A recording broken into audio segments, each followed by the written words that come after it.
แนวทางปฏิบัติเพื่อจะจัดการเข้าถึงธรรมอันเป็นที่ซึ่งจะสิ้นทุกข์มี6 ใน 1. ระลึกถึงพระรัตนตรัย 2. ให้ท่องบทธาตุ4 ใน 3. ให้พิจารณากาย6 ขั้นตอนหมด 4. ท่องบทขันธ์ทั้ง5 เรียนรู้ขันธาทั้ง5โดยกำหนดดู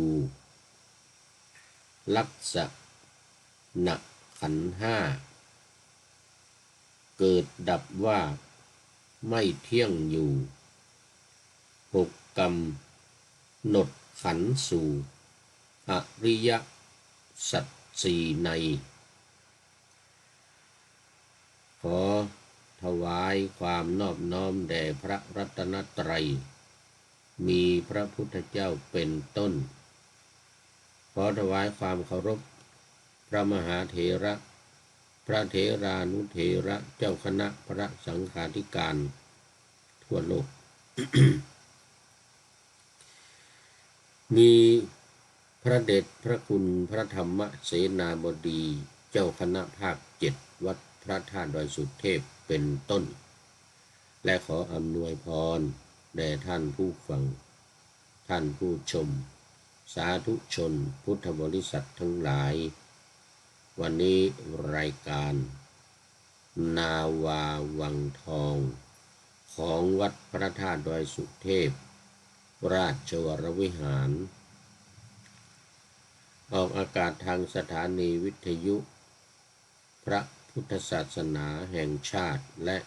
จริยธรรมพชจวิทยุพชจวัดพระธาตุดอยสุเทพมีพ่อครูวันลบนามวงพรหมเป็นผู้อำนวยการอาจารย์พระมหาประสิทธิ์ประสาธิโกเป็นหัวหน้าสถานีและอาตมาภาพพระครูปริยัติยานุศาสตร์เป็นผู้บรรยายเวลา 7:30 นาทีถึง 8 นาฬิกาวันศุกร์เสาร์และอาทิตย์และเวลา 13-14 นาฬิกาบ่ายโมงถึงบ่าย2 โมงวันศุกร์และวันเสาร์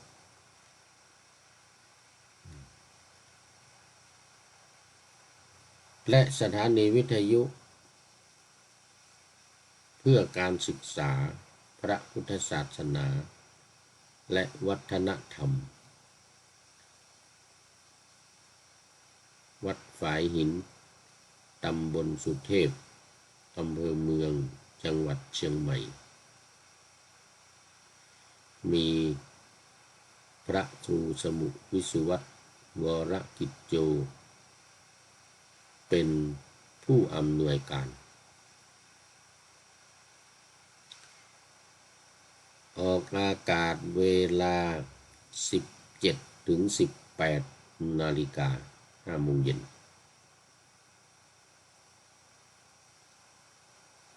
ในวันพุธเวลา 14-15 นาฬิกาบ่าย2 โมงวันศุกร์และวันเสาร์และเวลา 15-16 นาฬิกาบ่าย3 โมงถึงบ่าย4 โมงเย็นในวันอาทิตย์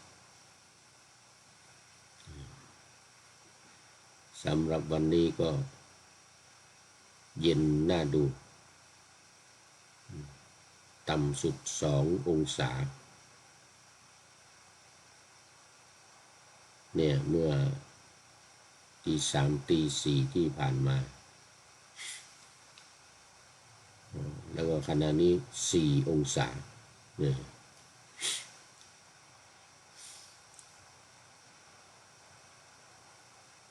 แต่ว่าในตอนกลางวันเดี๋ยวตอนกลางวันนี้สูงสุด17 องศาเดี๋ยวกลางวันดีจะไม่หนาว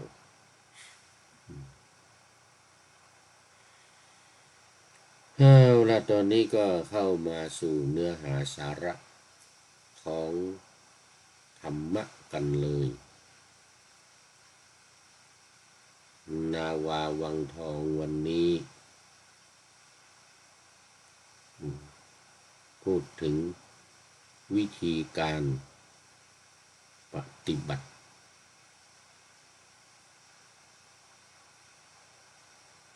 ตามหลักการหรือแนวทางปฏิบัติของสำนักศึกษาธรรมโดยธรรมนาวาจังหวัดเชียงรายของท่านเจ้าคุณอาจารย์ต้นหรืออาจารย์ทวีวัฒน์จารุวรรณูหัวหน้าสำนักศึกษาธรรมโดยธรรมนาวามีหลักการ4วิธีการ6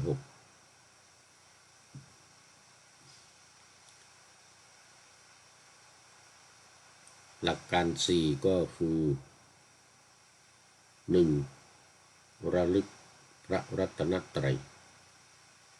2. ท่องบทธาตุกรรมฐาน 4. 3. พิจารณาขันธ์5และ 4.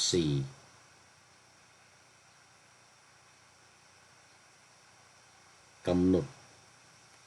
ขันธ์5ลงในอริยสัจ 4อันนี้เป็นหลักการใหญ่ๆ4อย่างวันนี้เป็นวิธีการ6อย่างหรือแนวทางปฏิบัติ6อย่าง6นัยยะดัง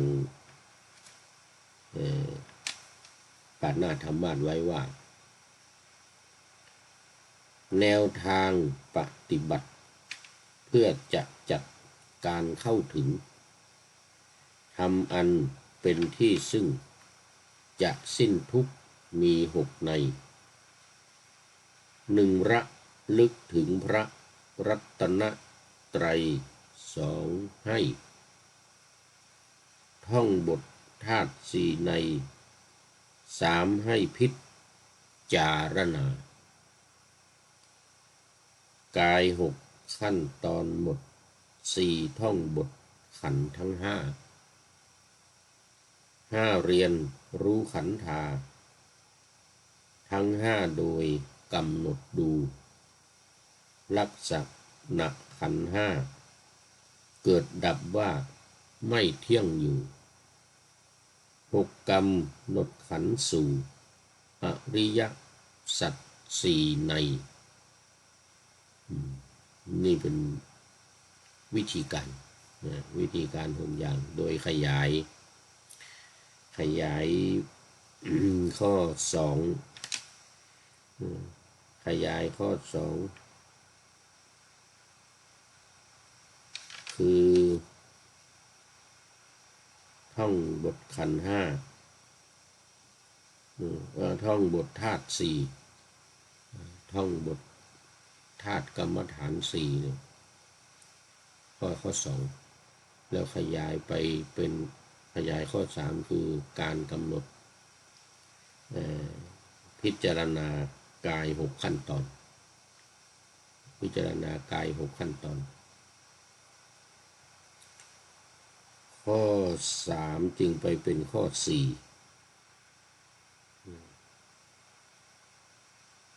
ท่องบททั้ง5บทขันธ์ท่องบทขันธ์ทั้ง5นะขันธ์5นี้ต้องท่องเดี๋ยวจะมีบทวันนี้จะได้พูดถึงบทให้ท่องอ้าวดูไปดูมาโอ้ FC ตัวจริงเข้ามาแล้วท่านสุริยันคำปากราบนมัสการครับพระอาจารย์วันอาทิตย์ที่27เดือนเมษายน2568จะมีพิธีเดินวิ่งทั้งเดินทั้งวิ่งเนี่ยเดินวิ่งขึ้นดอยบางคนอาจจะเดินบางคนวิ่ง ขึ้นดอยตามรอยครูบาเจ้าศรีวิชัยครบรอบสร้างถนนขึ้นสู่วัดพระธาตุดอยสุเทพในเวลา6 นาฬิกา6 โมงเช้าณอนุสาวรีย์ครูบาศรีวิชัยฝากข่าวประกาศครับผมโอ้สาธุสาธุเข้ามาเป็นท่านแรกเลยวันนี้เมื่อกี้ลืมดูผ่านไปแล้ว1 นาทีไม่เป็นไรไม่เป็นไรวันที่27 เมษายนนี่ก็เป็นวันอาทิตย์เป็นวันอาทิตย์ก็ขอเชิญชวนประชาสัมพันธ์ประกาศให้กับญาติโยมสาธุชนทุกท่านในจังหวัดเชียงใหม่และใกล้เคียงลำปางลำพูนแพร่น่านพะเยาแม่ฮ่องสอนโดยเฉพาะก็ลำพูนเพราะว่าครูบาเจ้าศรีวิชัยมีกำเนิดที่จังหวัดลำพูนอำเภอลี้วัดบ้านปางอำเภอลี้จังหวัดลำพูนขอต้อนรับคุณโยมพงศักดิ์ไม่ใช่โยมนะเนี่ยพระใหม่นมัสการครับหลวงพ่อนะรูปพระนั่นนี่นะคุณนานแล้วไม่ได้ดูโปรไฟล์มานานแล้วไม่ได้ดูโปรไฟล์พระใหม่นี่รู้สึกจะเป็นปีมาแล้วพระใหม่เป็นนามสกุลหรือว่าเป็นพระนี่ก็เพราะว่าสีเหลืองเนี่ยเป็นรูปพระหรือเปล่านี่ก็ไม่แน่ใจนะเพราะว่านานแล้วบูธนาเข้ามากัน วันนี้ต้องขออภัยเสียงไม่ดีเสียงมันหวัดลงคอเมื่อคืนที่ผ่านมามันหนาวไม่ใช่ลบ2 องศาอุณหภูมิลงต่ำ2 องศาตอนตี 4 ตี 3 ตี 4ตอนนี้ก็ยังขึ้นมาหน่อยละขึ้นมา4 องศาเดี๋ยวตอนกลางวันนู่นจะ17 องศา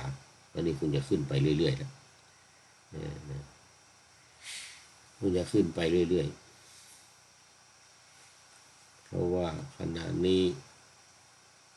6:55 6:55วันพรุ่งนี้วัน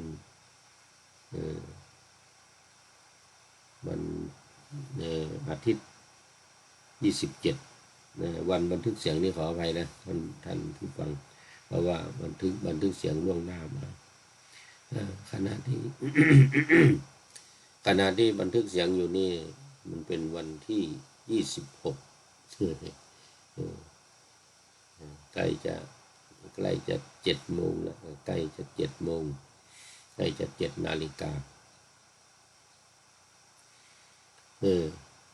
กำลังพูดถึงเรื่องของการเดินขึ้นดอยสุเทพทั้งวิ่งทั้งเดินวิ่งว่ากันนะแต่เดินจริงๆนั่นเราจะไปเดินนู่นวันมาฆะคือปีนี้ โน่นวัน10วัน10เป็นวันเสาร์11เป็นวันอาทิตย์เนี่ยแล้ววันเนี่ยวิสาขบูชาเนี่ยแรม14ค่ำเนี่ยแรม14ค่ำโอ้เดี๋ยวขึ้นเนี่ยขึ้น14ค่ำก็จะมีการเดินขึ้นดอยมีขบวนแห่ครูบาเจ้าศรีวิชัยบนหลังช้างท่านFCตัวจริงสุริยันคำปาบอกว่าณเวลา 11:55 นาฬิกาวัดพระธาตุดอยสุเทพ31องศาว่างั้นนะเดี๋ยวนั่นดอยสุเทพเดี๋ยว11 นาฬิกาตอนนี้11:57เมื่อกี้55ตอนนี้11:57 31องศาโอ้ที่ผมนี่เยอรมันนี่ยังถึง4องศาในตัวเมืองเชียงใหม่34องศาครับโอ้ขอต้อนรับคุณโยมฝนศรีลามาแล้วกราบสาธุเจ้าฟังในอำเภอเมืองเชียงใหม่34องศาโยมฝนโยมฝนก็อดทนดูหน่อยเด้อรักษาสุขภาพด้วยอย่าออกไปตากแดดมันร้อน34องศาในตัวเมืองเชียงใหม่นะโอ้โหรายงานมาแล้วขอบคุณมากครับท่านFC ตัวจริง FC ตัวจริงของเราหากประกาศเรื่องการเดินขึ้นดอยสุเทพแล้วก็วิ่งเดินทั้งวิ่งเดินวิ่งขึ้นดอยสุเทพนี่นะวันที่ออกอากาศนี้เองเนี่ยเพราะว่าตอนนี้บันทึกนี่มันวันที่26วันที่27ก็คือวันที่รายการนี้ออกอากาศตอนเช้านี้พอดีเลย7:30เนี่ยรายการนี้ออก7:30ทางสถานีวิทยุวัดพระธาตุดอยสุเทพเรานี่แหละพอจ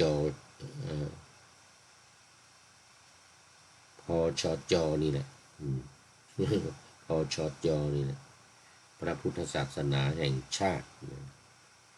และจริยธรรมพอจชถ้าวัดไฟหินก็สส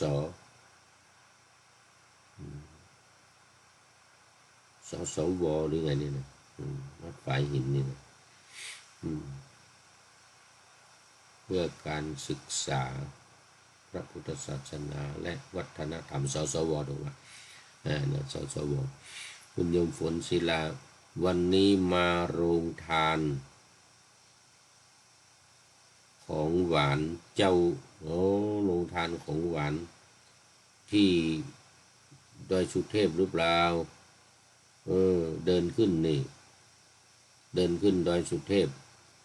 เดินวิ่งด้วยเริ่มตั้งแต่6 โมงเช้าโมทนาโรงทานของหวานของโยมฝนศรีลา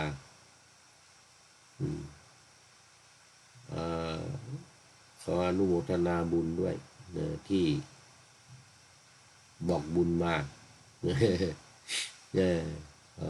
ขออนุโมทนาด้วยเอาบุญด้วยก็คือเป็นที่โยมประกาศบอกบุญมานี่เป็นปัตตานุโมทนาใหม่เอาปฏิฐานใหม่เป็นปฏิฐานใหม่นะโยมทำบุญ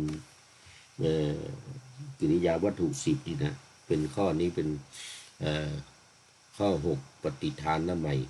บอกบุญกุศลที่เราทำให้แก่คนอื่นประกาศทางเฟซทางไลน์นี่ยิ่งดีมันไปกว้างขวาง ทั่วโลกหลวงพ่ออยู่หลวงพ่ออยู่เยอรมันยังรู้เลยเนี่ยแล้วก็ได้ข้อที่7บุญกิริยาวัตถุข้อที่7คือปัตตานุโมทนาใหม่เนี่ยอนุโมทนาบุญกุศลที่โยมทำแล้วก็ขอส่วนบุญด้วยอนุโมทนาเอาบุญโยมก็เหมือนกันเวลามีใครบอกว่าทำบุญนั่นทำบุญนี้เราก็ปัตตานุโมทนาใหม่บุญสำเร็จด้วยการอนุโมทนากับเขาดีใจกับเขาเราเอาบุญกับเขาบุญคือความสุขเราก็ได้ความสุขใจบุญคือความสุขแล้วอาตมานี่ยังได้ข้อ9นะข้อ9คือธรรมเทศนาใหม่ตอนนี้คโนอ่านยากกนกวันน่าจะเป็นกนกวันสาธุคุณโยมกนกวันอินทันหรืออินแทนก็ได้เนอะขออภัยอ่านผิดมันเป็นอักษรโรมันกราบสาธุอนุโมทามิเจ้าข้านี่อนุโมทามิด้วยสาธุอนุโมทามิเจ้าข้านะสาธุโยมก็ได้สำเร็จด้วยการฟังเรียกว่าธรรมัสวนาใหม่ข้อที่8บุญกิริยาวัตถุข้อที่8โยมกนกวันโยมฝนศรีลาFC ตัวจริงสุริยันคำปาแล้วก็วันนี้มี FC พงศักดิ์พระใหม่ FC องค์ศักดิ์พงศักดิ์พระใหม่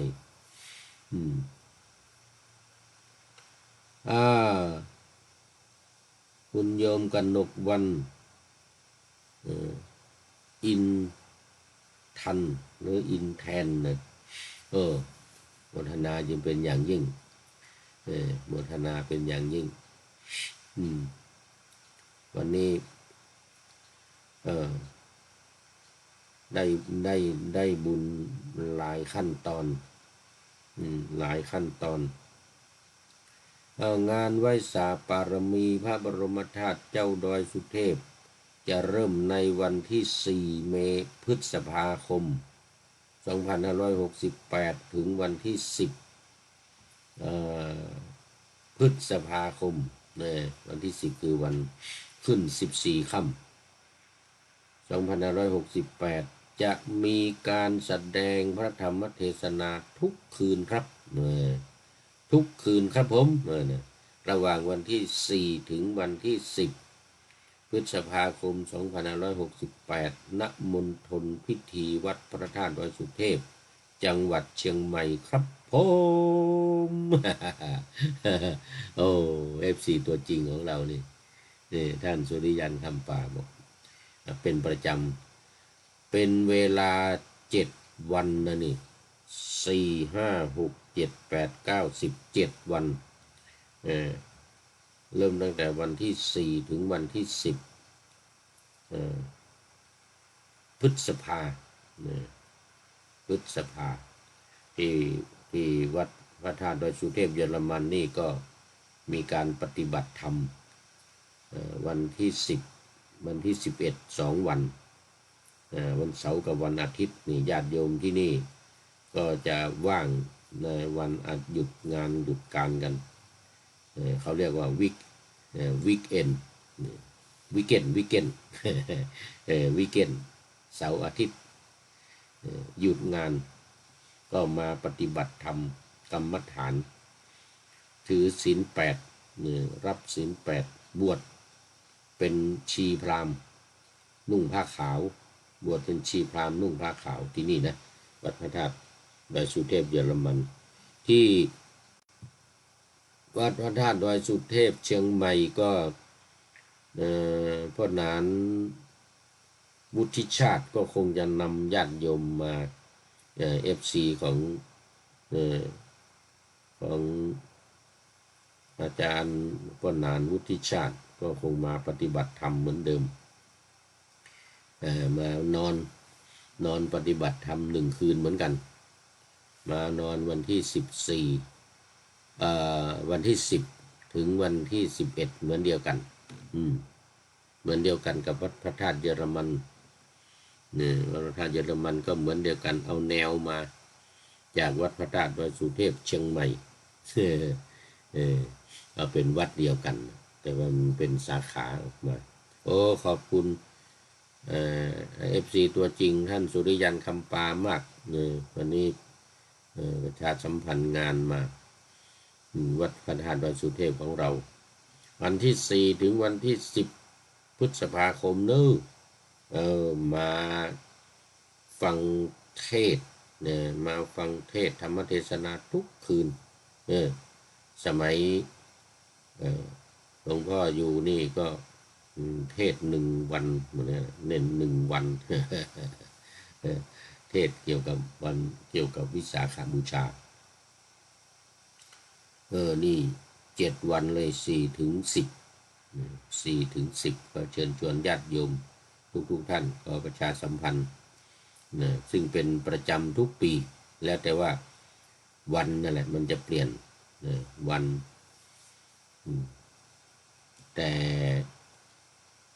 อะไรที่เรียกว่าค่ำเนี่ยนะวันกำหนดวันทางจันทรคตินี่นะเหมือนเดิมถึง14วันที่14แล้วก็เดินกันขึ้นตั้งแต่6 โมงเย็น5 โมงเย็นนั่นนะเดินขึ้นกันแล้วก็พิธีจะเริ่มตั้งแต่7 โมงครึ่งครูบาเจ้าศรีวิชัยรูปปั้นครูบาเจ้าศรีวิชัยก็นั่งบนหลังช้างเอาวางบนหลังช้างขึ้นไปดอยสุเทพขึ้นไปถึงบนวัดตอนเช้าสว่างพอดีตี 5ประมาณตี 5นี่ถึงนะตี 5 6 โมงเอาแล้ววันนี้หมดเวลาหมดเวลามาหมดเวลาคุณโยมกนกวันเป็นท่านสุดท้ายเข้าสู่เส้นชัยของรายการวันนี้FC ตัวจริงสุริยันคำปาเป็นท่านแรกเป็นท่านแรกวันนี้นะโมทนากับทุกท่านที่เข้ามาแล้วโยมฝนศิลาด้วยขอนำนาวาวังทองไปก่อนแล้วจะย้อนมาใหม่ในวันหน้าคือวันพุธศุกร์เสาร์อาทิตย์ตามตารางเวลาที่วางอยู่ข้างในเป็นธรรมะจากพระราชวังเป็นนาวาโด่งดังสว่างไสวเป็นทองคำล้ำค่ากว่าสิ่งใดชุบชีวิตจิตใจให้ใสงามขอเชิญท่านทั้งหลายนำไปท่องตามคุณของพระรัตน3พุทโธเมนาโถธัมโมตามสังโฆเมนาโถยามภาวนาว่าบ่อยๆซ้ำๆจำในจิตจนมันติดในใจไม่หายหน้านอนนั่งยืนเดินจำทุกเวลาตั้งแต่ตื่นขึ้นมาถึงหลับไปขอทุกท่านได้ผลจากปฏิบัติได้กำจัดความทุกข์พบสุขใสพลันปลอดโปร่งโล่งสบายทั้งกายใจอยู่ที่ใดใจสงบพบนิพพานขอเจริญพร